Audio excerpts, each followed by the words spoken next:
NFL April 13, 2019 11:27 a.m. Eastern Daylight Saving Time April 13, 2019 11:24 a.m. Eastern Daylight Saving Time. The player your favorite NFL team drafted turned out to be awful.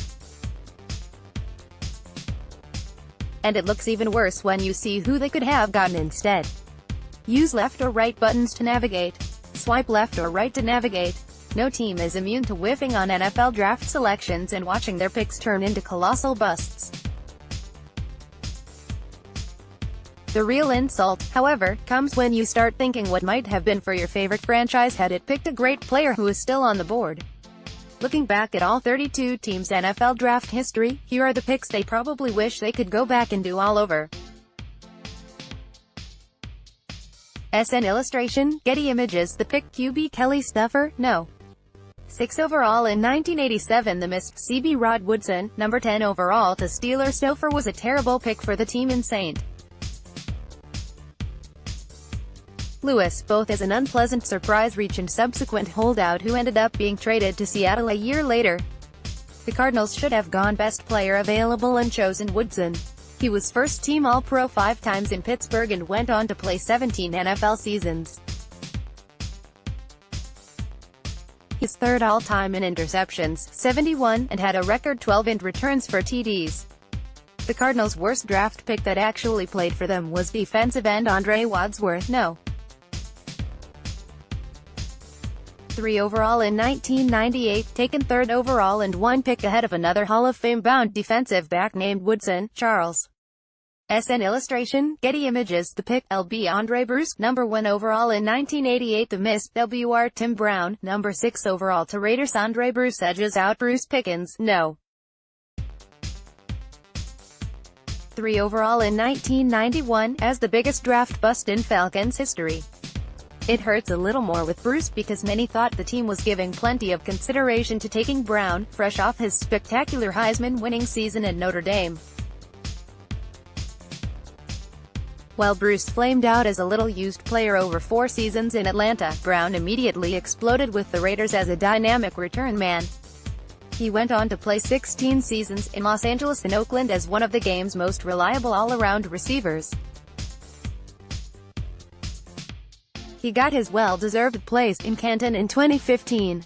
SN Illustration, Getty Images. The pick, WR Mark Clayton, number 22 overall in 2005 the missed WR Roddy White, no. 27 overall to Falcons. The Ravens haven't had too many notable misses in the Ozzie Newsome era in any round. Although wide receiver Travis Taylor, no. 10 in 2000, and quarterback Kyle Bowler, no. 19 in 2003, may stand out as bigger busts. Clayton is more frustrating knowing the next player taken at the same position. In Atlanta, White was one of the league's most prolific and reliable receivers over the past 11 seasons. Clayton's best season was 67 yards, 939 yards, and 5 TDs. White averaged 73, 988, and 6 and enjoyed 4 Pro Bowl seasons. SN Illustration, Getty Images. The pick, T. Mike Williams, number 4 overall in 2002 the missed T. Bryant McKinney, no. 7 overall to Vikings. Williams edges out linebacker Tom Cusino, the team's first overall pick in 1979, as Buffalo's worst selection of all time. McKinney was solid 12-season player for the Vikings and Ravens, getting to 1 Pro Bowl. That was enough to make him a whole lot better at locking down left tackle than Williams. Many scouts saw McKinney as being much better before the draft. The Bills got a sluggish prospect who couldn't work at right tackle, inside or even on defense. 2 years later, they were fortunate to land Jason Peters as an undrafted free agent to soften the blow. SN Illustration, Getty Images. The pick, RB Tim Biakabutika, no. 8 overall in 1996 the miss, RB Eddie George, no. 14 overall to Oilers. The Panthers were right to find their workhorse in the game. They should have looked more to Ohio State than Michigan, however. Biakabutika spoiled the Buckeyes' perfect season by rushing for 313 yards, while George, the '95 Heisman winner, was held to 104 by the Wolverines. Biakabutuka's stock shot up as a potentially more explosive back, but George had more staying power. In Carolina, Biakabutuka struggled through injuries, starting only 35 games in 6 seasons and totaling 2,530 career rushing yards. In Houston and Nashville, George started by reeling off 5 consecutive 1,200-yard-plus seasons as a 4-time Pro Bowl workhorse. SN illustration, Getty Images. The pick, RB Curtis Enos, no. 5 overall in 1998. The miss, RB Fred Taylor, no. 9 overall to Jaguars. Ennis is the biggest draft bust in Bears history, as the Penn State product lasted only 3 short seasons in the NFL after a rookie holdout, ending it as a glorified fullback. Meanwhile, Taylor, despite carrying the unfair nickname, Fragile Fred, became a terrific game-breaking back in Jacksonville. He was a lot more of what Chicago wanted to carry the backfield tradition of Gale Sayers and Walter Payton. Taylor also lasted 13 years, staying productive into his 30s before finishing his career in New England. SN illustration, Getty Images. The pick, QB Jack Thompson, no. 3 overall in 1979. The miss, EDT Don Hampton, no. 4 overall to Bears. The '79 draft was doubly painful for the Bengals. They took both Thompson and running back Charles Alexander, both major disappointments, 1 pick before future Pro Football Hall of Famers. After Alexander, it was tight end Kellen Winslow going to the Chargers. Hailing from the same college as all-time draft bust Ryan Leaf, Washington State, Thompson didn't do much in 4 seasons in Cincinnati before he moved on to Tampa Bay. Hampton, meanwhile, became a Canton-bound Danimal in Chicago, wreaking havoc on inside and outside blockers for a dozen seasons. SN illustration, Getty Images. The pick, RB William Green, no. 16 overall in 2002. The miss, Ed Reed, no. 24 overall to Ravens. The Browns have had a ton of bad draft picks since their 1999 reboot, led by quarterback Tim Couch that year. Green got off to a good start 3 years later, showing the feature-back promise he had at Boston College, but issues on and off the field ended his stint in Cleveland after less than 4 full seasons. Free safety was a considerable position of need for the Browns in '02, and by passing on Reed, they allowed rival Baltimore to land a longtime premier playmaker. While Reed will have his bust in Canton, Green goes down as an all-out bust and a source of major regret. SN illustration, Getty Images. The pick, LB Greg Ellis, number 8 overall in 1998. The miss, WR Randy Moss, no. 21 overall to Vikings. Jerry Jones still can't get over this one, and he has apologized many times to Moss about passing on him. Moss took Dallas snub as motivation to feast immediately on the Cowboys on Thanksgiving and all other occasions. Jones corrected this a little by not making the same mistake on Dez Bryant, getting him no. 24 overall 12 years later. But after the twilight of the original playmaker, Michael Irvin, it would have been nice to stack on a future Hall of Famer that took it to another level with his size and speed. SN illustration, Getty Images. The pick, QB Tim Tebow, number 25 overall in 2010. The miss, DB Devin McCourty, no. 27 overall to Patriots. The Broncos have done a good job of avoiding major landmines, given their worst ever pick was throwing away a third-rounder on running back Maurice Clarett in 2005. 5 years later, they failed to forget that reaching for a big-name college star with limited pro prospects is a huge mistake. Sure, there was a little spurt of Tebow mania, but not enough to erase a terrible pick for the long term. The much better selection would have McCourty, the versatile and now elite defensive back, a need for Denver's defense at the time. Picking him also would have kept such a player away from the AFC rival Patriots. SN illustration, Getty Images. The pick, WR Charles Rogers, number 2 overall in 2003. The miss, WR Andre Johnson, no. 3 overall to Texans. Detroit went down the road to East Lansing to try to find its game-breaking receiver. It should have gone far southeast to Miami. It was a hard, fast crash for Rodgers, thanks to multiple broken collarbones and violations of the NFL substance abuse policy. He played in only 15 games over 3 seasons, catching only 36 career passes. Meanwhile, Johnson became Houston's go-to wideout right away and stayed that way for 12 seasons. He made 7 Pro Bowls as the consummate, non-diva pro and is headed for the Hall of Fame. This honorable mention goes to taking another bust wide receiver, Mike Williams, number 10 overall in 2005, 1 pick ahead of linebacker and pass rusher extraordinaire DeMarcus Ware. SN illustration, Getty Images. The pick, Tony Mandarich, no. 2 overall in 1989. The miss, RV Barry Sanders, number 3 overall to Lions. Mandarich is easily the Packers' worst ever draft pick, among the biggest busts for any team. It becomes especially painful to know he was taken after one Hall of Famer, quarterback Troy Aikman, and right before 3 others, Barry Sanders, Derek Thomas and Deion Sanders. Any of those 3 would have been great, but imagine Sanders playing with Brett Favre instead of as a rival Lion, who shared MVP honors with him in '97. Green Bay could have used a stud runner to go with Favre, and it could have changed its destiny into more of a dynasty. It also was pretty bad in 1981 when the Packers took quarterback Rich Campbell, number 6 overall. Came 2 spots ahead of the 49ers taking Hall of Fame, game-changing defensive back Ronnie Lott. SN illustration, Getty Images. The pick, QB David Carr, number 1 overall in 2002. The miss, the Julius Peppers, no. 2 overall to Panthers. The Texans were launching in 2002, and the playbook says an expansion team needs to think franchise quarterback first. Houston should have thrown that out the window, going for the enduring pass rusher rather than the soon-to-be battered passer. The Texans coach then, Dom Capers, later got to work with a rejuvenated Peppers at outside linebacker for the Packers, but it would have been nice to collaborate earlier. Carr was sacked 144 times total in his 2 worst seasons. He was a teammate of Peppers in Carolina in '07 and at least lasted into his 30s as a backup QB for the Giants.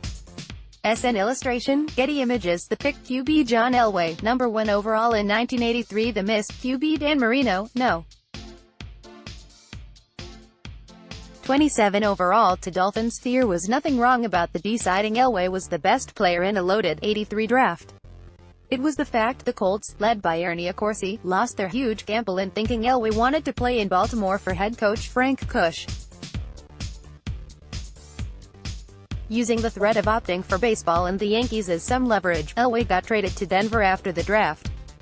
But in retrospect, the Colts should have listened to legend Johnny Unitas' strong suggestion to just take Marino instead. Not landing either Elway or Marino came right before the team moved to Indianapolis and struggled to find any good QB play for a long time, low-lighted by busting on Jeff George 7 years later. SN illustration, Getty Images. The pick, QB Blaine Gabbert, number 10 overall in 2011. The miss, the J.J. Watt, no.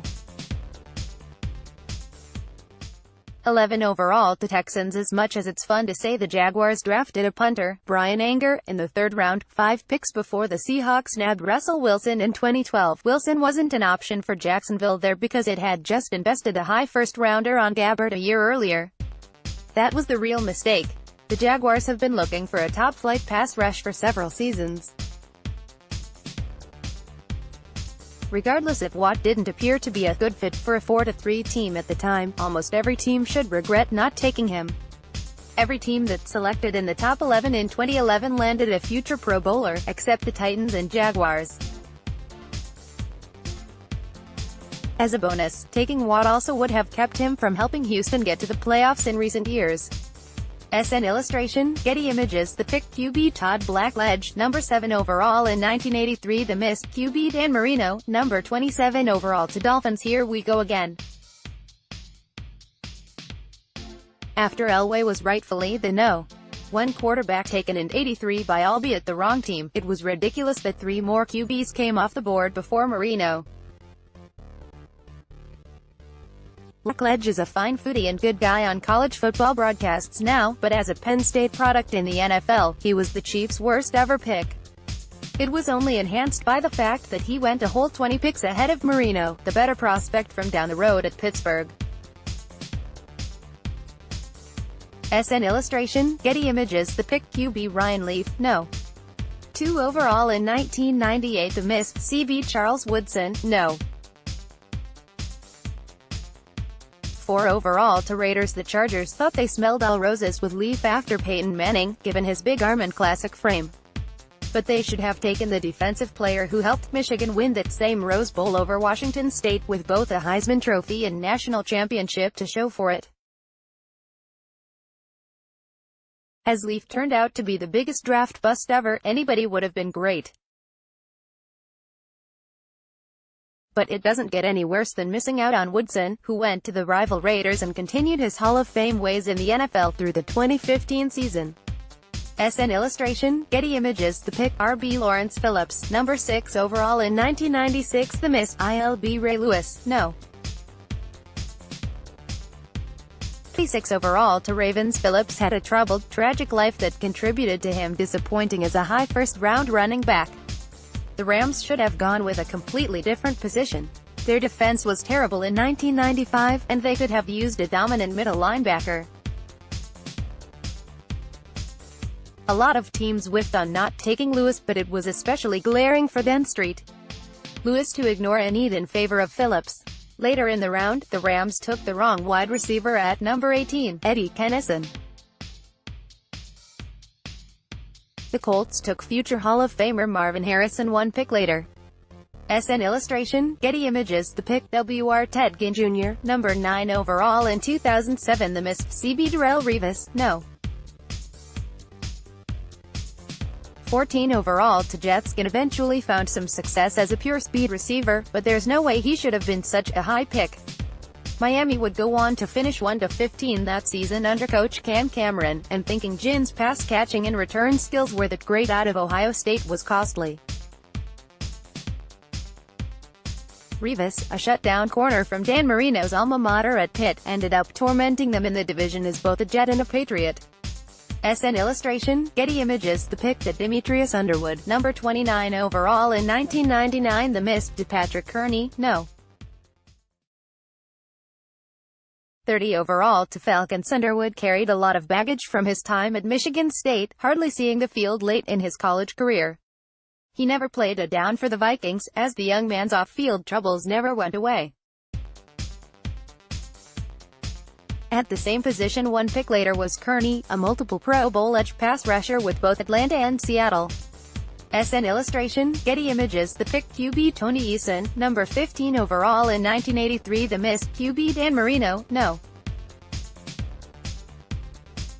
27 overall to Dolphins. If you didn't take John Elway, Jim Kelly or Marino as your first-round QB in '83, you should have real regrets. Put the Patriots in the same club as the Chiefs. Eason wasn't as bad as Todd Blackledge, but he wasn't even as good as Ken O'Brien. He did play in a Super Bowl against the 1985 Bears, but guess which QB led the only defeat of that team that season? Marino, in Miami on a Monday night. SN illustration, Getty Images. The pick, K. Russell Arx-Levin, number 11 overall in 1979. The miss, take Helen Winslow, no. 13 overall to Chargers. Earl Zubin still lingers as the Saints' worst draft decision and monumental bust. Really, they could have taken anybody other than a kicker who was seen more as a punter in the first round, and it would have been better. They did have good tight end production in '78, but Winslow would have given them a Hall of Fame receiver to boost a shaky overall passing game. SN illustration, Getty Images. The pick, RB Ron Dayne, number 11 overall in 2000. The miss, RB Sean Alexander, no. 19 overall to Seahawks. Through the years, with GMs such as George Young and Jerry Reese, the Giants have made mostly good draft decisions. Dayne was drafted this highly after winning the Heisman and setting the college career rushing record at Wisconsin. He had a short stint as the Thunder, to Tiki Barber's Lightning, but Big Blue would have rolled a lot more by taking Alexander out of the Crimson Tide. Alexander had 5 monster seasons in Seattle, including 1,880 yards rushing and 27 TDs in his 2005 MVP season. SN illustration, Getty Images. The pick, W.R. Johnny Lamb Jones, no. 2 overall in 1980. The miss, T. Anthony Munoz, no. 3 overall to Bengals. Jones was a speed demon whom the Jets thought would be a great complement to their best receiver, Wesley Walker, when that player, all soon, came only 5 years later in the first round. Jones made a few big plays in 5 seasons, but he never could make the transition from Texas track star to world-class wideout. Meanwhile, Munoz dominated everyone he faced as a blocker through his brilliant career in Cincinnati. The Hall of Famer is regarded as the best offensive lineman to ever play in the NFL. No biggie, right? In 1995, they did something similar in taking tight end Kyle Brady at No. 9 overall, 3 spots ahead of Warren Sapp. SN illustration, Getty Images. The pick QB Jamarcus Russell, number 1 overall in 2007. The miss WR Calvin Johnson, No. 2 overall to Lions. The Raiders once had a draft reputation of being enamored with measurables. They were drawn to Russell by his immense size and a big arm to match. They should have gone instead for the size, great hands and speed of Megatron. Russell never put in the work to harness his physical tools, while Johnson, the true athletic freak, overwhelmed opponents all the way through his final NFL season in 2015. SN illustration, Getty Images. The pick Mike Mamula, number 7 overall in 1995. The miss DT Warren Sapp, No. 12 overall to Buccaneers. Mamula blew up at the NFL Combine as a workout warrior before the draft, and his stock had a meteoric rise. Many teams bought into him becoming an unstoppable athletic pass rusher. They were all wrong. It especially hurts Philadelphia because a premier interior defensive lineman in Sapp was still on the board. The Eagles had a couple of other notable whiffs in the first round, taking wide receiver Freddie Mitchell instead of Reggie Wayne in 2001 and taking defensive end Jerome McDougal 1 spot ahead of Troy Polamalu in 2003. An illustration, Getty Images. The pick DT Gabe Rivera, number 21 overall in 1983. The miss QB Dan Marino, No. 27 overall to Dolphins. It took until Ben Roethlisberger in 2004 for the Steelers to find their next best QB after Terry Bradshaw. But they could have had an Andrew Luck, Peyton Manning situation if they had a little more foresight. After struggling to rush the passer inside as a rookie, tragedy struck Rivera in the form of a drunken driving accident that left him paralyzed. Regardless of whom Pittsburgh had taken, not taking the Pitt product Marino to become Bradshaw's successor wasn't a good call. SN illustration, Getty Images. The pick QB Giovanni Carmazzi, No. 65 overall in 2000. The miss QB Tom Brady, No. 199 overall to Patriots. There were 6 quarterbacks taken before Brady in the 2000 draft until New England pulled the trigger in the 6th round. While every team passed and didn't have any idea that Brady would turn into the greatest quarterback of all time, this move by the Niners looks most embarrassing. Brady, a Bay Area native who worshipped Joe Montana, should have gotten a chance from San Francisco as an underrated prospect from Michigan. Instead, the team went for a kid from that QB hotbed, Hofstra. SN illustration, Getty Images. The pick OLB Aaron Curry, number 9 overall in 2009. The miss OLB Clay Matthews, No. 26 overall to Pax. Curry fell well short of his expectations as a can't-miss pass rusher and impact playmaker coming out of an exceptional final season at Wake Forest. He lasted only 3 humdrum seasons in Seattle, then didn't do much more with Oakland. It's too bad Pete Carroll was 1 year away from being the Seahawks head coach, because he probably would have recommended Matthews, who had the pedigree with his family in USC. SN illustration, Getty Images. The pick Mark Barron, number 7 overall in 2012. The miss ILB Luke Kuechly, No. 9 to Panthers. The Buccaneers have made many regrettable picks on defense over the years. This recent whiff should begin to sting a little bit more. Barron, out of Alabama, was seen as a playmaking thumper with the potential of becoming the next John Lynch.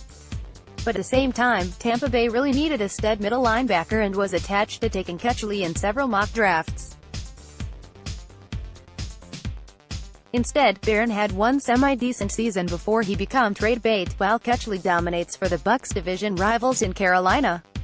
SN illustration, Getty Images. The pick, CB Andre Woolfolk, number 28 overall in 2003. The missed, CB Nnamdi Asomugha, no. 31 overall to Raiders. The way Adam Jones crashed and burned as Pac-Man makes him the Oilers' Titans' worst ever pick, but in terms of production, no first-round defensive back gave them more disappointment than Woolfolk.